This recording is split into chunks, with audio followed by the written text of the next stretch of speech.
Hello. Hi. My name is Gull the Cactus. Here is a little intro video using some icebreakers that I found online because I was looking for like VTuber intro questions, and I felt like a lot of them were more for people who do VTubing as like their primary job. And I don't know. I was just like, it was like, what's your Oshi mark? And I was like, I don't know. I'm just a cactus. But anyway, um, I found this site, which is mural.co, that has icebreaker questions. As you might have noticed by me flubbing that sentence previously, this is not edited. I don't edit. It's all pedal, no breaks. Here we go. Gonna look at icebreakers and answer questions. Okay, let's get started. All right. If you could organize a team retreat, where would it be? Okay, so I'm not going to talk about my job. I'm going to talk about like my D&D party. I play D&D every Friday. Have been playing since October 2021 with the same group. And if I could organize a team retreat for us, I would take us to like a cabin in the Rockies, like probably somewhere near like I don't know, somewhere outside of Denver. Just like make it a time when it's not too snowy so we don't get trapped there or anything. No Donner Party situations for us. But just, have a fun time. Everyone brings their D&D stuff. We meet in person because this is a game we play online. And we just are there for like a week playing D&D, having a great time. And that's my thought. It would be in the Rockies outside of Denver somewhere. Okay, let's see. What are the top 3 items on your bucket list? Okay. Um hmm. Okay.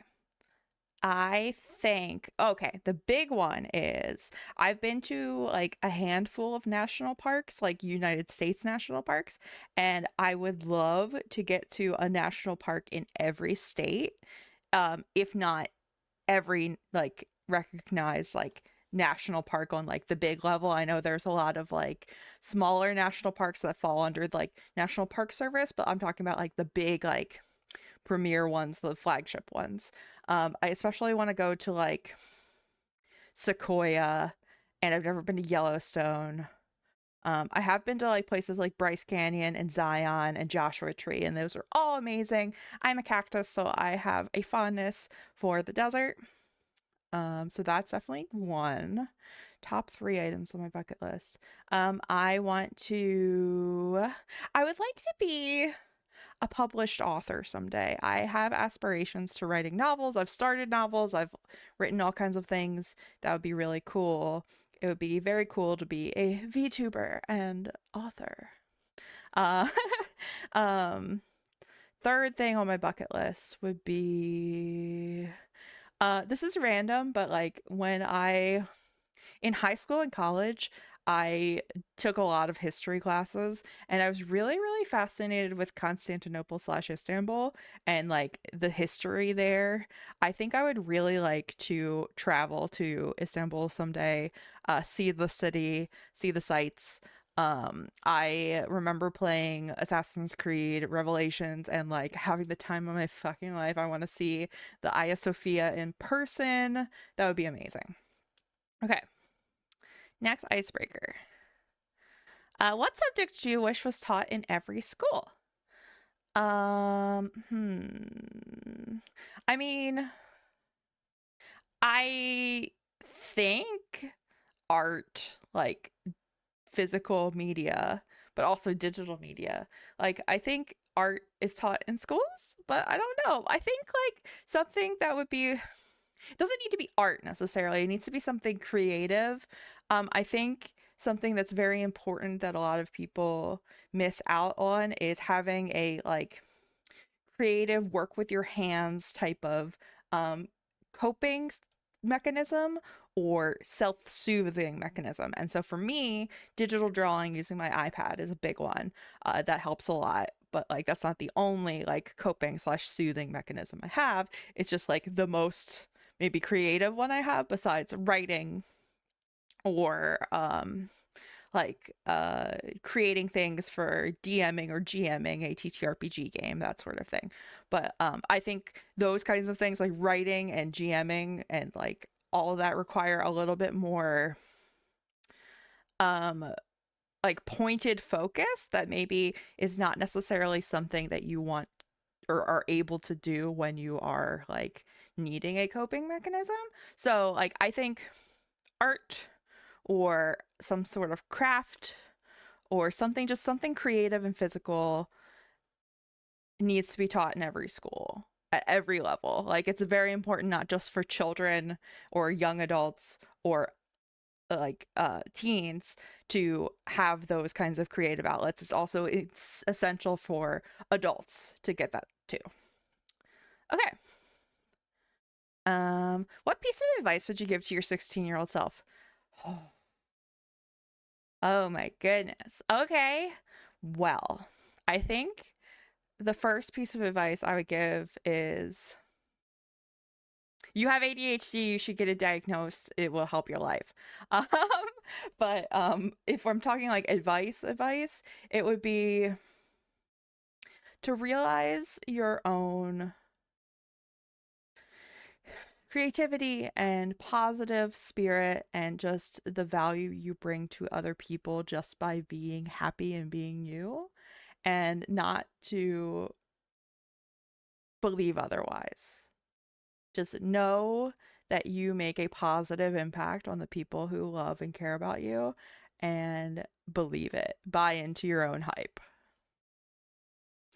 Okay. What is the best prank you've experienced or planned? Pranks. I can't. I'm thinking, and I'm not sure I've actually been a part of or experienced any pranks. I will say, okay, this is a story. It's not my story. It's my dad's story. He said that when he was like up for a promotion at work, there was a day where he came in and he was like, "Oh, everybody looks nice today," but like didn't think any more about it. And everyone's walking past wearing a very like plain light blue button down long sleeve shirt. Everybody, man, woman, etc. And eventually his like other like manager guy is like, "Hey, did you notice anything interesting about how everyone's dressing today?" And he was like, "Oh yeah, everyone, looks good today." And this guy was like, Gull's dad name.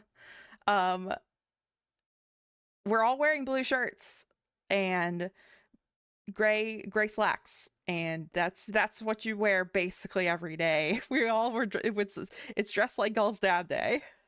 And so it was like a very gentle prank. It was like a poking fun at and also celebrating him kind of thing. But that was just a cute thing, and he'd kind of noticed. He noticed something was going on, but he didn't like recognize what was happening. So I just thought that was cute. Let's see. What is my favorite scene from a movie? Okay, so there is this movie, and it's the best movie ever. It's called Sahara. It was released in 2005. It is a Jerry Bruckheimer picture, I'm pretty sure. It is based on a novel by Clive Cussler. And it stars Matthew McConaughey and Steve Zahn and Penelope Cruz. And it's amazing. And there is this scene. There's actually two scenes that are really good. Like the boat chase scene is really good, but the one I'm thinking of is the train scene. And they're trying to get into this facility. Oh, but the wind sail scene is really good too. Oh.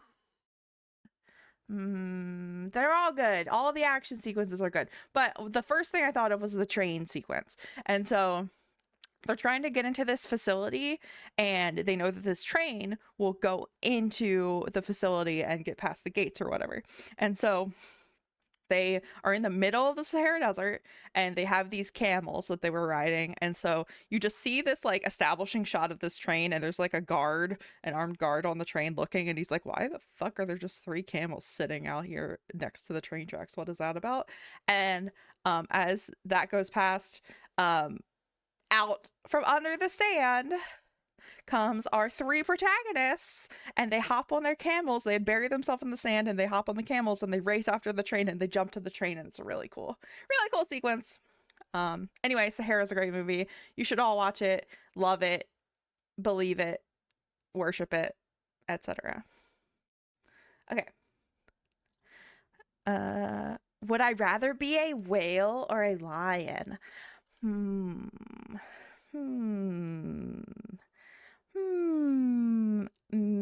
Okay. No offense to whales, because they are the largest mammals and they're very cool. They're very impressive depending on the type of whale. You got that whole like filter feeding thing, which is very cool. It's a very cool adaptation. You make songs in the ocean. But lions are big cats, and they're so lazy. And the female lions are the ones who are the hunters. And we love that. Go feminism. And it's just like there's only one male lion around, and we also love that because like female separatism, you know? But no, seriously, lions are cool. They're big cats. I have recently gotten a cat in the last like 6 months, and I hadn't had a cat as an adult, and it's been a wonderful experience. I love having a cat. She's great. So I think I would rather be a lion. Plus you get to roar. Okay. I think I'm gonna do like one more because this video is already kind of long. If you had to sleep on a beach anywhere in the world, where would it be? Okay. I've already kind of done this once. When I was in college, my freshman year, in the fall semester, so the first semester we were there, we didn't have, like, me and my friend group didn't have any exams on like the first 2 days of finals week. So we were like, oh, we have so much time, we're so free right now. And we drove to like the local beach town from our college, which was like, I don't know, like 2 hours away maybe. And we like spent the evening and night there, like slept on the beach, slept on, or like in our car, whatever, and drove back the next morning.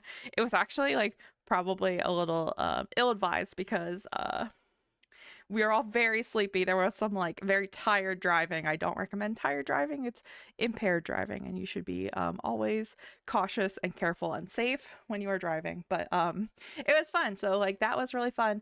But I think if I could be anywhere in the world, I would go to a beach that is maybe like, this is going to be a weird answer, but maybe like a Canadian beach, like I don't know, like Vancouver. I feel like it would be different, like Pacific Northwest, like I've never been there. I feel like it'd be very different, and that would be cool because I'm used to like North American East Coast beaches. I've been to like a Caribbean beach before. It was very nice. But like, I don't know. I think I'm a person who can't sleep when it's hot. So I don't want to be sleeping on a beach somewhere where it's really hot. So Canadian beach, Vancouver. We're going to go with Vancouver. Weird answer. And actually I'm going to do one more. Oh my God. Okay. Would you rather always be 2 hours early or 20 minutes late? As someone who has ADHD and struggles with not being late constantly, I would absolutely rather always be 2 hours early. Like I can bring things to keep my like self occupied. I can take that time. I can draw on my iPad. I can play games on like my little Miu Mini. Like I could bring like Pokemon with me, or I could like scroll on my phone, be on Twitter, whatever. Being 20 minutes late constantly, and not just most of the time or some of the time, always is what this question is saying. Like if I was always consistently 20 minutes late, I would feel so bad constantly for everything. I would apologize constantly. And nobody wants that. Nobody enjoys that. It's not something you need in your life. I keep saying one more. I want a really fun one. What's my favorite breakfast cereal? I don't really like cereal. That's not a fun one. Okay. I just had this icebreaker. Oh, would you rather have slow internet or always forget your passwords? Ah. I think I would rather always forget my passwords because like you can forget password. You can click that forget password button. The robot in the computer is not going to judge you for forgetting your password. But slow internet, like my father, where he lives, he does not currently have he doesn't have a lot of choices for like service providers for internet, so he hasn't gone to like standard high speed internet yet. He's still using DSL, which is bad. It's bad. It's like not good. So when I go over there and I try to like do anything on the internet, it's painful. Like very painful. So I would always rather forget my passwords. I can do the forget password button and handle that situation, but slow internet. We cannot be living with that slow internet life. Okay.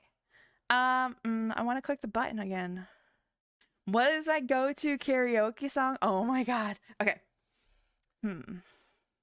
Okay, so I think this is not necessarily my favorite song. It's just like the song that I think is the most fun to like sing to and get other people singing to. And I think it's shit. Who is that? Who's the I must Google. Is that who sings it? No. Yes. Okay. I had the first name right. Okay.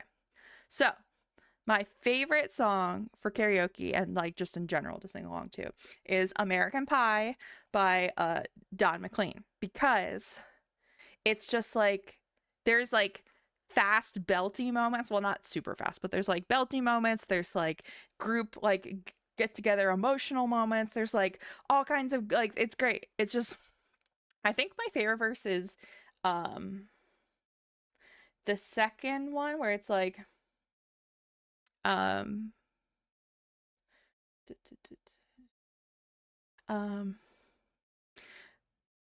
jester sang for the king and queen in a coat he borrowed from James Dean and a voice that came from you and me. DMCA strike, obviously, because I'm so good. That was such a good rendition of Don McLean's American Pie. But anyway, it's just like it's a song that like if you had a guitar and you knew how to play a guitar, you could get everyone in that crowd to sing along with. And like I think that's a very important quality in a karaoke song. If I want to just like have a fun time and just like go crazy by myself, I would probably pick like K-pop, but like K-pop that is mostly in English because I can't speak Korean. Oh, like I think Twice, I Got You. That's a really good song.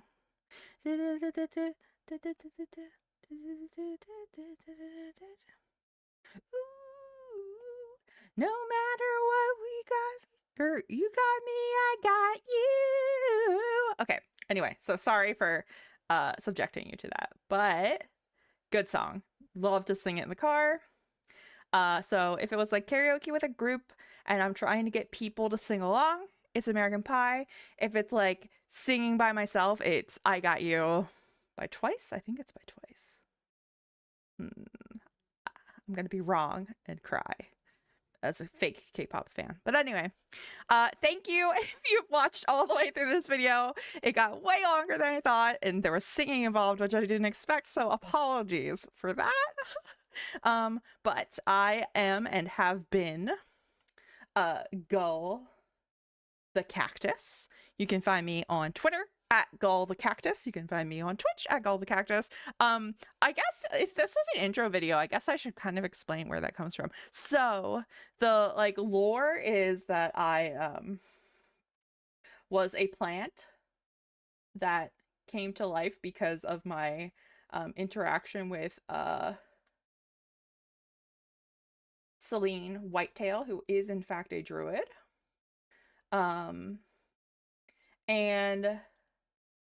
I'm trying to get an image of me as my plant self. Hold on one second. Here it is. Okay. Okay. There I am. Okay. So if you see on the pot, there is a seagull sticker, and that is because in order to like tell other people who might like be watching your plants when you go away for a vacation, like, oh, this one gets this much water this often, whatever. An easy way to do that is to like give them like a personalization that is more readily obvious to someone who is not like a plant nerd. So like seagull sticker, or like sun sticker, or like sunflower sticker, or like starfish sticker, or like whatever. So I had a seagull sticker on me. I am an angel wings or bunny ears cactus, and my exposure to Celine Whitetail's wonderful influence led me to become sentient and talking and yapping constantly as I am today. And eventually it turned into this, where I am a cactus, but also a girl. So yeah, speaking of, thank you to everyone who has over time contributed to the Gull art situation. So the you can find all this in my Twitch about and stuff like that, and on my Twitter description. But the PNG tuber of Gull as a cactus was by at BMO Pancake, and then the live 2D art was by Aida, I don't know, Aida Mihan. And the rigging is done by Mooney Vtuber. And you can find them both. I link them everywhere. I link them on Twitter. I link them on Twitch. So please check that out. Oh, and the background, my room here, is by Chai's Art. CHYS Art. I have used her extensively for commissions in the past, especially of like D&D characters and icons and stuff like that, and she has always knocked it out of the park. So absolutely go commission her, commission any of the folks that I have mentioned today. They're all wonderful to work with. Thank you for sticking around this long in this video. Thank you for checking me out. Come hang out with me, talk to me on Twitter, talk to me on Twitch, drop me a follow or whatever, and just like, let's have fun playing games. Let's play Pokemon. Tell me what your favorite Pokemon is in the comments or something. I don't know. Okay. Thank you. All right. Bye.